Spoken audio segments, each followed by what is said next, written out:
good points they're getting in as well. I mean, talking about that Atlas and that Valentina conversation. Also, I think it's just a matter of how far do you go into the assassin pool, because we started off with Hirara and Ling, and then we started getting Hirara Ling bans, and now we've gone into sometimes Marcel's, which has a 100% win rate after being let through 5 times, to the Fannies being much more loud versus they were banned earlier on. And we're even seeing YSSs, which have a 100% loss rate every single time. So Gideon, I think, still trying to figure it out on that backside of the assassin bans too. Well, I think the backside of the assassin bans, it really just boils down to whether or not Hirara is in play or not. I think Yi Shin into the Ling has been a matchup that a lot of these junglers have faced off before in previous metas, that it becomes somewhat a little bit more comfortable. And honestly, the matchup hasn't really changed in terms of item progression or even power spikes. But is it tempo? Is that the problem? I'm glad you mentioned this. I'm looking at Remar. Both of us agree. It's all about tempo. That's why everybody is looking to pull yourself together on that flicker, just to make sure you're just 1 second faster, just 1 moment quicker to catch you off guard. I could be in the club, though, that is asking, may we no longer see Claudes in the YSSs. I don't know. It's just not doing it for me in this meta. The YSS feels cursed. The Claude has less than a 30% win rate right now with multiple picks, and there are 2 very talented gold laners in this matchup. You have Kellora, you have Sigiboob. I know they can do a fantastic job with the Claude, but I feel like this meta is such a dangerous spot for him right now. Hell, even Onyx was able to bring back a Granger and make that work. I'd rather see that right now instead of the Claude. Well, these early bans are going to set the tone, and what they've done is answer at least one question. Marcel, not allowed. Neither is Atlas or Hirara or Zushin or Paquito, which has been kind of a flex potential gold lane or EXP laner that's picked up in that second phase most often. Atlas a first pick, so is Marcel, and obviously Hirara. So it leaves some things open, Gideon. What's your thought? This is an interesting opener, because I think from the get-go, I think that JWay has already figured out, hey, we want to make sure that we can, start to alter some of these matchups. As much as Midnight is saying, you know what, the Belleric Atlas trade, CW is telling them, you know what, let's take it 1 step further, right? We're going to get rid of Hirara. Now, do you want Ling or Freya? This time they go for Fanny, but that just means that it's less likely for them to go for the double fighters. Yeah. So let's see now where Onyx will be putting the pressure on. They don't need to pick the Ling right away. That could show up at a red 3. Just don't consider the long time to carries anymore. No more long farming. Go fast as well. Something maybe to make it comfortable at the center of the map. I mean, we've seen some surprise Selena, surprise early Chose as well from both Vitality and Onyx in the past. I wouldn't... Whoa, they picked it up right away. They didn't need to wait, and then they went ahead and picked up the Eudora. I thought they'd want to pick up maybe one of their roamers already. You don't want to play with your food, because I think what may end up happening is they're worried about 2 bans or 2 picks from Aurora that would force them to have to change something in the EXP lane or roam before it gets banned out, and so they're prioritizing having the Ling just to be safe. You're killing it. You're killing it, Rainer. You're absolutely right. And now instantly we see from Aurora's side, right? They're still going to try and fight for that tempo, and a lot of it is really going to boil down to how fast you can actually clear that mid wave. Now we have Selena, probably going to have Season Hunter as well to kind of speed up the leash. So not only are they going to get that Fanny like extra fast coming out of that jungle looking for a gank, but at the same time, at least with the Selena, you have that vision of where they're going to move without having to commit too much. Yeah, this is MSC 2026, not 2025, right? It's Kellora in Onyx going up against Fanny and Selena. I saw this last year already. That was the matchup that was getting referred to in the interview with Kellora, wherein it was Aurora then who were able to surprise Onyx Philippines at that time. Were they ready for this to show up already? Because it feels like you're just getting reminded of the ghosts of your pasts.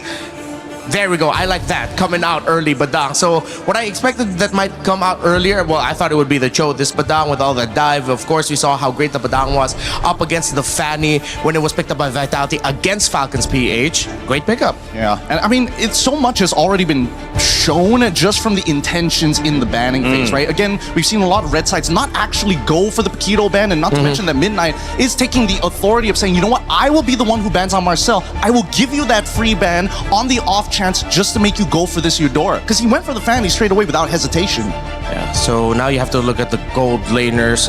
Cho gets banned out by Onyx. You still want to consider the Moskov, the Brody, both still in play here. Both great against the Fanny, but then this Uranus, I think, is putting a big question mark for Onyx in terms of their overall damage profile, especially early on if they want to fight for the major objectives, because you have the Uranus there. Aurora, rightfully so, take out the Brody. I wouldn't be surprised if that becomes a Moskov ban later on, so you're really dwindling down the picks that Kelra could pick up that would be great against a lineup of Aurora. Yeah, it makes a lot of sense here, and I think even for Onyx, they understand that even if they do end up having to play against the Belleric, they can either ban it out now or look for something that utilizes Concussive Blast to kind of help them clear that wave. Because so far, based on what we've seen, Selena's kind of by herself right now, and the only other thing they have to worry about is single target lockdown. Yeah, we saw one great combo from Vitality, the Badang, and the Melissa that is also still in play here for Onyx if ever they want to pick it up. Because you know you're up against a Selena that would want to get close. Once that arrow gets hit on the Melissa, if ever the rest of the team is going to collapse and they have the Badang with it, we saw that a team that's just rolling through with a Fanny up against a Melissa might not be enough. They will leave that open. They take out the Esmeralda instead. I feel like they're trying to set up for potentially Harith here, right? They know that the EXP lane is kind of out in the open, and more importantly, they've got the Uranus as well. They just want to make sure that it doesn't overlap. I do want to see this Melissa, though. I am interested whether they want to go for red for Melissa or they're going to wait up till the very end once they got the final confirmation. Could be until the very end. They could also be thinking of damage profiles and considering, are we crazy enough to pack a Granger up against a Fanny? We do need someone with a Sky Piercer, if ever, to start giving difficulties for that Uranus. But can you even start snowballing kills around that, considering that there is a Fanny? That might be one of the conversations that Onyx is having right now. It's early game stuff, but like, I'm thinking about the late game as well. Because at this point, now Melissa doesn't really have much contention anymore. I don't think there's actually a quote-unquote winning matchup. Thanks to, CW getting rid of both Freya alongside with the Paquito, forcing Aurora to kind of play, you know what, we got to start team fighting, but majority of the heroes don't scale, and there's the Harith. They needed that to match up with the Melissa. Minotaur as well, very good at the initiation. We'll see if they have enough peel, and that's the conversation too going on the side of Onyx. What are they going to bring to round out this lineup? I'm thinking maybe an Alice would be their best bet. Alice versus Uranus in lane, and then you also have the AoEs to mess up with the Harith. If ever, wherever the Minoan Fury is, that's where you drop your Throne of Ruin so that the team fighting is a little bit more awkward for Aurora. I do like the Harith and Minotaur getting picked last. It's one of the heroes that, despite you not having a ladder reach, Minotaur covers a lot of space with the Minoan Fury that would make Melissa quite troubled but not countered. Yeah, I think there's also an argument for, even Phoveus to a certain degree, right? Do you want to have a strong side lane or a weak side lane or something that is contestable? And it looks like they actually want to go for something contestable, right? Interesting. They want to fight, they want to engage, they have it all in this package within Sora. Wow. Honestly, looking at the lineup, you could cover up the names and it would be hard to tell who's who. Except so far, Melissa has just been great so far in this tournament that it's hard for me to lean away from the Onyx draft. Maybe it's really just because of the Melissa's record right now that I'm favoring theirs a little bit more. But don't get me wrong, Aurora has answers. Well, this is going to be a matchup between the jungle and really between all the roles here, whether it's Kyrie or TNZ or whether you got Kelra and Siggy Boom. It's a matchup of even coaches and minds and maybe just the leading edge to MSC. Who knows what to play a little bit better than their opponents. Both teams have knocked anybody who's challenged them back down to the floor. One of them will take their first blow today. One will move on into the knockout stage. Let's get it started and send it over to your casters. Thank you so much, panel. Here we go. This is the most anticipated match of the day. It's the battle for knockout stage. One whole match. Could be 3 full games of this incredible matchup to send us one team to the top 8. The last one. I mean, Aurora has just shot into the limelight, and now they're going up against another huge, fierce opponent, Onyx. Another favorite for this event. Can Aurora take them down, or will Onyx show that they are still champions in their own right? TNZ early on already. Trying to go in. Whoa! A lot of damage. TNZ falls. First blood over to Kyrie. Maybe biting off a little bit more than he can chew. That was very much TNZ-esque, but not the TNZ you would expect here after that match against TLPH, where we saw such a clean TNZ. Getting a bit too feisty early on could work, could also bite you back in the butt. Emblems though, we're gonna take a look at the checkups here. Bargain Hunter already, to pull yourself together for both Minotaur and Melissa. It's also the Wilderness Blessing here for Rosa instead of what we've seen from Moreno, the Bargain Hunter, or even the Season Hunter for a lot of different Selenas. Keyboy doing really well with these walls though. Even that earlier catching TNZ, the wall just came out of nowhere, able to stop him. and Kyrie immediately capitalized on it. We just saw it once again to slow down Pagu, to, if you're going to come into our jungle, be ready to possibly be taken out. And that is what Onyx has already shown Aurora.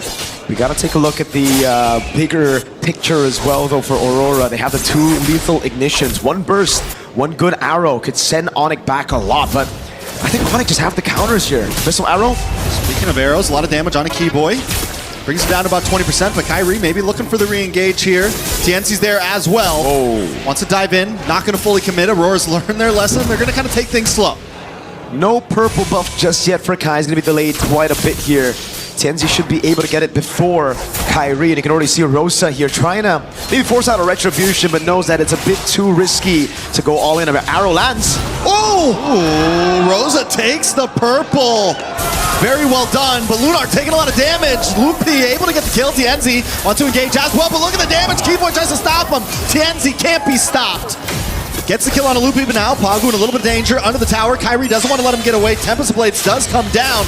Kyrie in a bad position though under the tower. Has to back out, but Keyboy wants to chase it as well. The response, Keyboy bites the bullet for diving too deep. No purple buff on the Ling, and you can see instantly a massive mistake, I'd say. In those blades, he couldn't catch all 3, or even couldn't catch 2.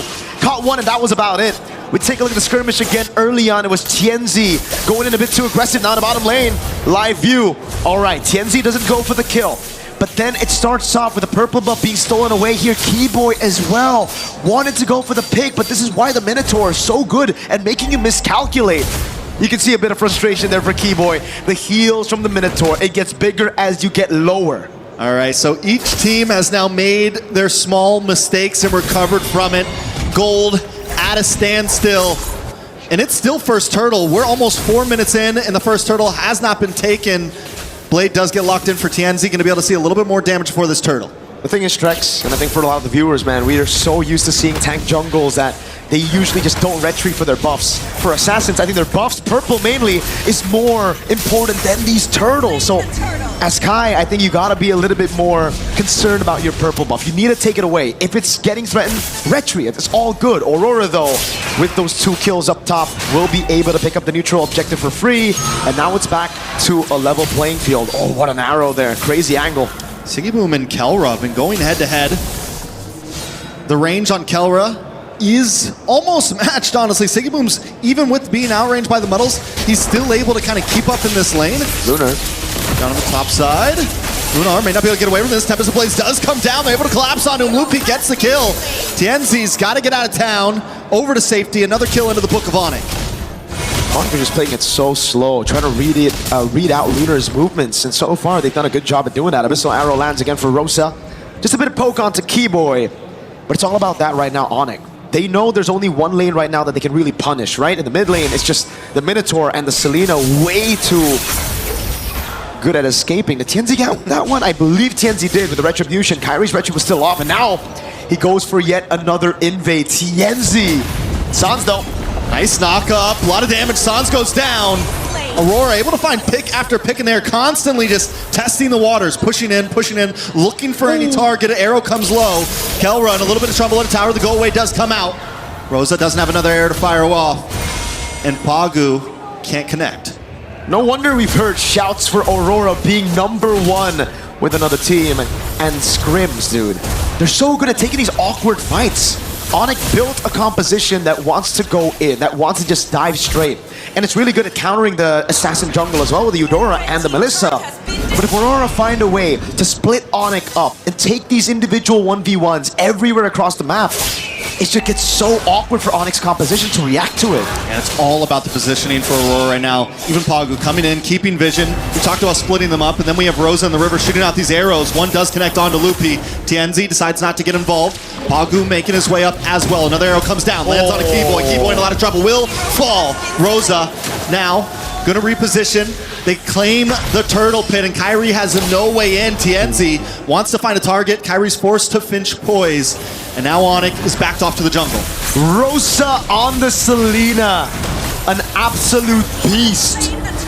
We saw them knock Onyx Philippines down to the lower brackets of the group stage just last year in MSC 2025, and it was also with Rosa on the Selena.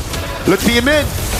A lot of damage. Loopy trying to defend. Big Minoan's Fury on multiple members. Into the back line. Tempest of Blade does come down. Kyrie able to find TNZ. Loopy very low, but still survives. But Rosa gets a kill on Sans. Rosa looking for more. Looking for another air to shoot out. Decides not to do it as Pagu and Rosa back off. It's TNZ for Sans. Onyx wins out on that one. Crazy skirmish. Kai's recall gets canceled. Now Lunar wants to go for the cut. Ooh, Kyrie under the tower. Not in a safe spot. Does have full energy. Should be able to get away from this to safety. But the tower will fall on that top side.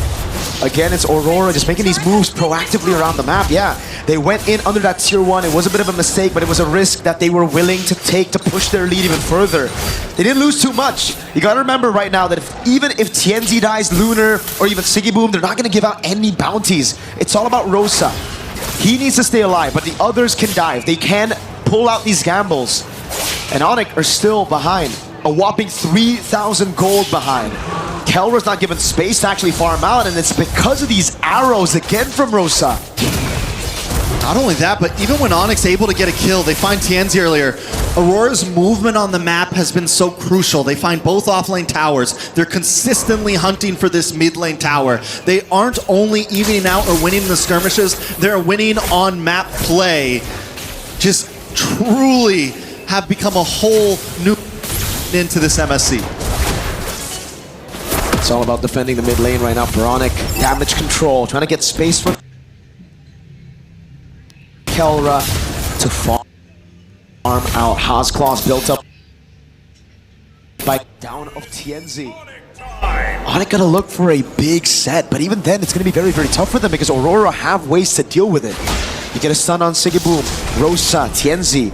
Then you're gonna get AoE'd by Pagu. There's the healing as well that just keeps them alive. Kind of want to see the items on where Kyrie is in terms of gold compared to TNZ. Just 700 gold behind. Not too far behind. Definitely still capable. Loopy as well, holding his own, actually ahead of Lunar right now.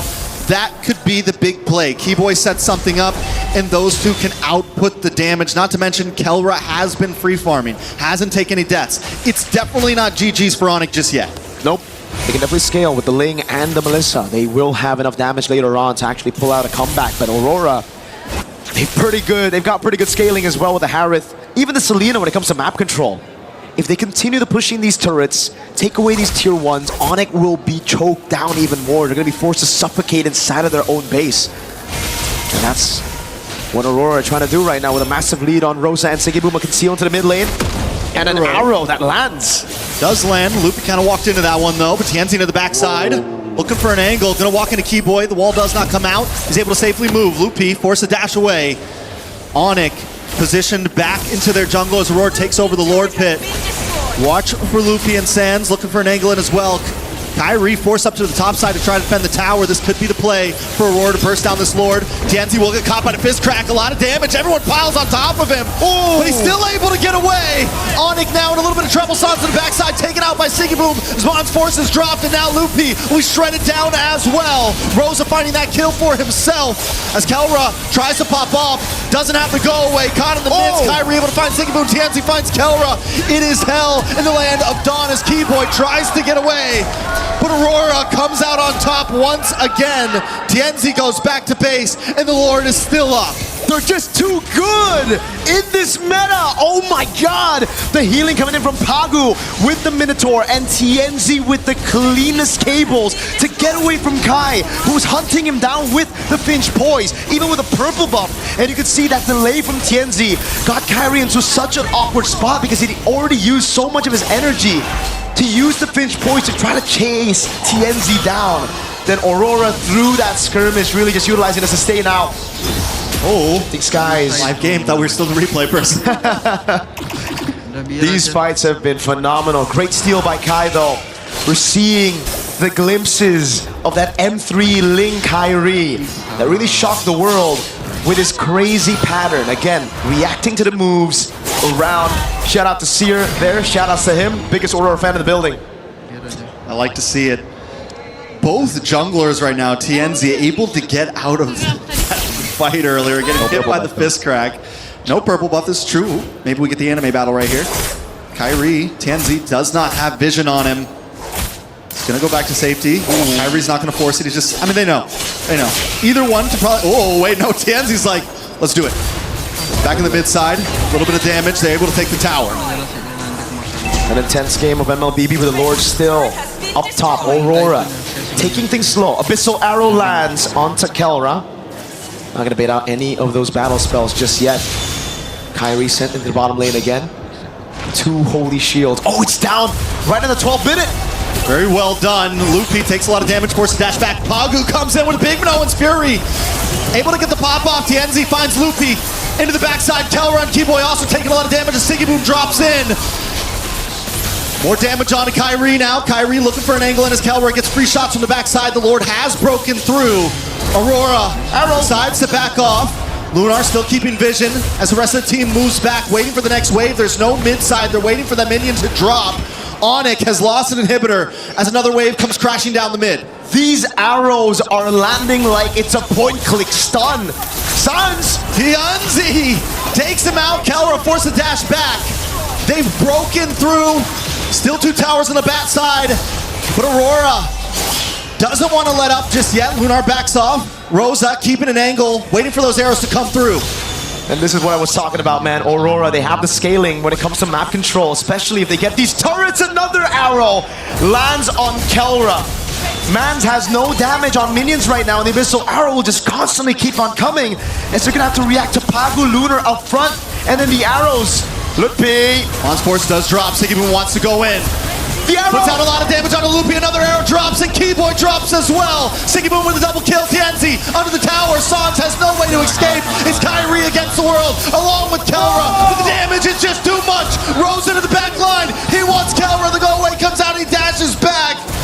Aurora not done just yet. They got one more inhibitor, and Siggy Boom finds Kelra. Aurora Gaming under the tower. Take out Onyx and take game number 1. Rosa on the Selena. An absolute masterclass from Aurora Gaming. We've heard the shouts. We've heard the rumors of how strong they were in scrims. And they're doing it, they're pulling it off on stage. Clearly the number 1 thus far. Aurora Gaming just looks better and better every game we see them play. Dude, it looked like Rosa was playing with Eudora's second skill with the range of Selena.